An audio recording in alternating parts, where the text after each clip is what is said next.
Pues si ya es complicado conectar con nuestro mercado local y ser capaces de ser relevantes para los consumidores que tenemos en nuestro país, cuando una marca se enfrenta al reto de internacionalizarse, de llegar a nuevos mercados, es fundamental tener en cuenta varias dimensiones de la construcción de marca antes de salir. En primer lugar, pensemos que debemos de conectar con diferentes mercados, diferentes culturas, diferentes países, y ahí tendremos que encontrar un insight, ahí tendremos que encontrar un posicionamiento que sea transversal y que sea capaz de dar respuesta a las necesidades, inquietudes y demandas de todos estos países.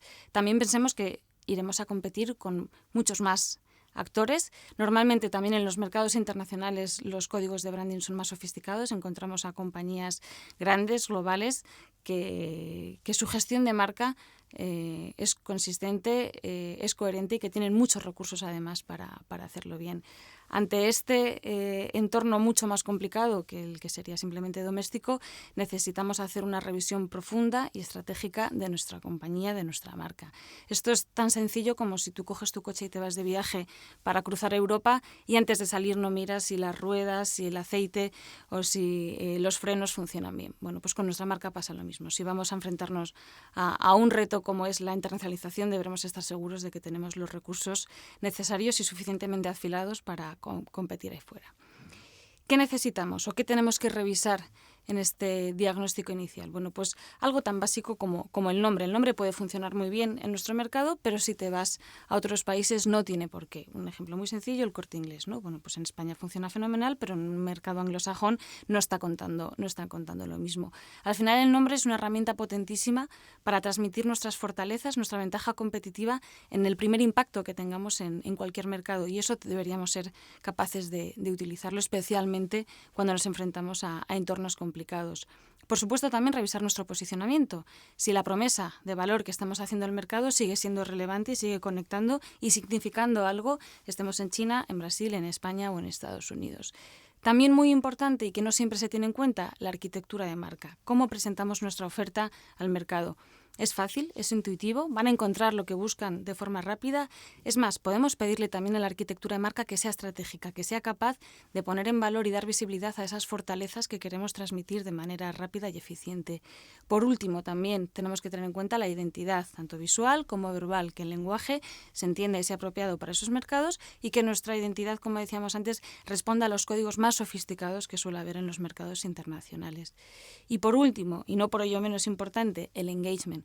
Cuando tenemos equipos dispersos en diferentes países, cuando tenemos que convivir diferentes culturas dentro de una misma cultura, organización empresarial, bueno, pues es importante estar seguros de que todo el mundo tenemos la misma información y de que todos vivimos la marca de igual manera. Esto también es muy relevante cuando hablamos de crecimiento inorgánico, fusiones, adquisiciones, cuando estamos incorporando a organizaciones que no son iguales que la nuestra o que de alguna manera puede haber sensibilidades sobre que nosotros impongamos. Bueno, pues es fundamental entender las culturas desde el punto de vista de partida y luego irlas de alguna manera acercando y gradualmente ir definiendo sistemas, programas de cultura que vayan alineando ambas hasta que al final todas convergemos en una misma.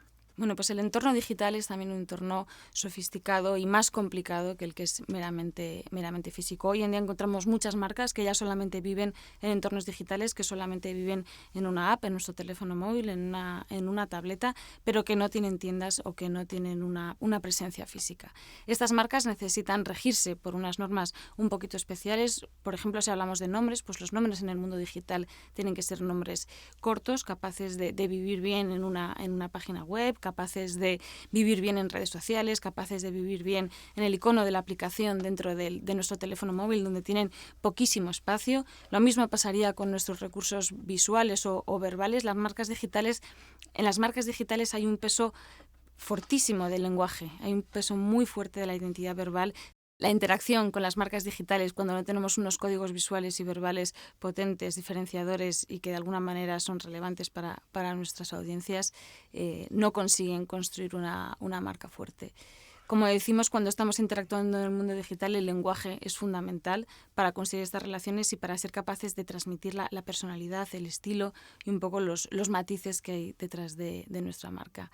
El reto digital para las compañías, bueno, pues el dejar de ver el digital como un mundo aparte, como si tuviésemos dos, el físico y el digital. Hoy en día los consumidores interaccionan continuamente, están saliendo y entrando del uno y del otro, y lo que a mí me pasa en el mundo físico lo cuento en el digital, y lo que veo en el digital lo comento en el físico. Al final es todo uno, y las marcas que quieran funcionar de manera consistente y coherente tienen que tener recursos capaces de vivir bien en ambos mundos, el físico y el digital, pero que también a la vez no sean dos recursos diferentes o no sean dos mundos diferentes, sino que vivan integrados y que se comparta una experiencia envolvente, unificada, consistente y donde se reconozca la misma compañía. No podemos ser muy simpáticos o muy graciosos en Twitter y muy serios cuando nos llega una carta a casa por la noche, o tener una personalidad cuando vemos un anuncio y otra muy diferente cuando tengo que llamar al call center para hacer una reclamación.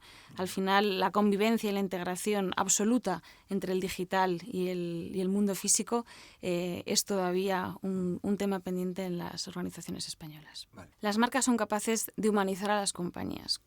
Para definir una marca es necesario tener una base estratégica, pero es cierto que esa base estratégica está de alguna manera articulada de manera muy técnica. Eso no es algo que podamos transmitir de forma directa al mercado. No podemos coger nuestros valores y ponernos en la web, no podemos coger nuestro posicionamiento y simplemente plantarlo en la web como si eso fuese entendible para todo el mundo. ¿Qué hay que hacer? Hay que traducirlo, hay que contarlo de una manera ingeniosa, natural, una manera que de alguna manera que sea atractiva para quien tenemos enfrente. Al final estamos hablando de nosotros, pero como decimos, hay que hacerlo relevante y atractivo para el que lo va a leer.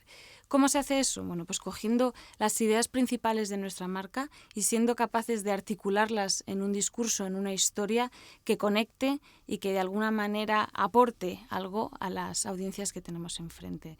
El brand narrating, el storytelling o el cómo contamos y transmitimos nuestra marca a los al mercado, a los entornos, a los consumidores, es fundamental. Sobre todo si tenemos una marca global donde operamos en diferentes mercados, que la construcción de nuestra marca o que la historia que contamos de nuestra marca sea la misma en todos los entornos, en todos los países, en todos los mercados, también es muy importante a la hora de construir una marca global fuerte, consistente y que esté trabajando por los objetivos de negocio en cada uno de los países. Por supuesto, con matices y articulando y teniendo en cuenta, pues contar una historia en la India no es lo mismo que contarla en Estados Unidos, pero el concepto, la idea o el mensaje que haya debajo de esa comunicación sí tiene que ser transversal y sí que tiene que ser consistente. Las marcas Z son las marcas que están orientadas, pensadas o definidas para la generación Z, que es la que viene detrás de los millennials con muchísima fuerza. ¿En qué se diferencian estas marcas? Son mucho más abiertas, son mucho más empáticas, son mucho más sensibles, nos permiten darle voz al consumidor, cederle el poder a él y que sea el consumidor el que nos diga cómo quiere hacer las cosas y nosotros simplemente seamos un reflejo. Las marcas Z construyen comunidad. Las marcas Z son puntos comunes de interés, de sensibilidades, de gustos entre gente afín, y lo que se genera, lo que se construye es una relación, una vinculación fortísima entre los miembros. En esos casos la marca tiene que ser un actor más. No queremos que las marcas nos hablen desde arriba, no queremos que las marcas nos digan lo que tenemos que hacer, simplemente queremos que nos den los productos, los servicios, los recursos, las soluciones necesarias para que nosotros mismos podamos adaptarlos a nuestra realidad. Las marcas Z, además, tienen que ser capaces de ser ecológicas, de ser sostenibles, de ser transparentes, de ser responsables. Esa base de higiénicos, de alguna manera, del buen ciudadano. Las marcas, las compañías tienen que ser buenas ciudadanas en las comunidades donde operan. Pues yo creo que un ejemplo de marca Z podría ser un Wallapop. Wallapop es una marca que ha nacido solamente para usarla en el mundo digital y que entre los usuarios, entre los consumidores, construye una comunidad.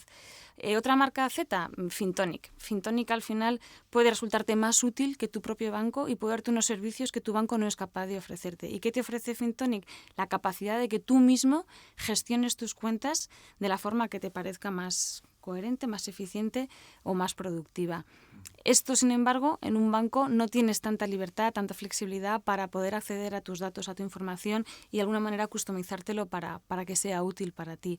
Con lo cual, esta es un muy buen ejemplo, no solamente desde el servicio que ofrece, sino también desde cómo interactúa con nosotros. El lenguaje, la identidad verbal, el tono que tiene Fintonic es absolutamente diferente al que puede tener cualquier banco. Es un tono cercano, es un tono alegre, es un tono ingenioso, es un tono que nos dice que hay detrás, hay personas, y es un tono que nos demuestra que esa plataforma está pensada por y para nosotros. El nombre es una de las áreas a día de hoy más complicadas dentro de la gestión de marca. Cada año se registran muchísimas marcas en nuestro país, muchísimas marcas en todo el mundo, y cada vez es más complicado encontrar un buen nombre que esté libre, ya no solo en términos de registro, sino también en términos de dominio. Al final, hoy en día, encontrar un .com libre es casi una tarea imposible. ¿Qué ha pasado entonces? Bueno, pues que los nombres han ido evolucionando. Han pasado de ser nombres más descriptivos, ligados a su actividad, como podría ser un General Electric, un Telefónica, a ir siendo cada vez más asociativos, más inspiradores, más emocionales, y nos vamos a conceptos mucho más potentes en términos emocionales. Sin embargo, es cierto que también ese área, ese espectro en la construcción de nombres, hoy en día ya también ahí es complicado porque cada vez tenemos más compañías que trabajan en esos términos, y hay una nueva generación de marcas que utilizan nombres abstractos. ¿Qué tiene de bueno un nombre abstracto? Bueno, tiene, por supuesto, algunos contras, como puede ser que tenemos que explicar qué quiere decir. Un Wallapop, pues nadie sabría a qué se dedican, necesitamos explicar más cosas. ¿Qué es lo bueno que tienen? Que no dicen nada, que los podemos llenar de cualquier significado. Wallapop es lo que es, pero mañana podría ser otra cosa, porque no estamos obligándola con un nombre descriptor a que se quede simplemente pegada a una actividad. Además, los nombres abstractos también nos aportan diferenciación. Cuando vemos de nuevo un nombre como Wallapop, bueno, pues nos suena distinto y de alguna manera nos habla de que es una compañía diferente al resto. Además, también los nombres abstractos no solamente construyen a través de los significados que nosotros mismos vamos generando, sino que construyen a través de la fonética. Los nuevos nombres que vemos tienen muchas W, muchas Y, muchas Z, muchas K. Todas esas son letras que nos hablan de innovación, de tecnología, de ser diferente. Encontramos nombres cuya fonética ayuda de alguna manera también a construir significados. Y esta es una nueva generación de nombres que, bueno, quizás hoy en día son los que más se están desarrollando y nos suenan diferentes, pero que de alguna manera complementan al resto de dimensiones o de formas de construir nombres.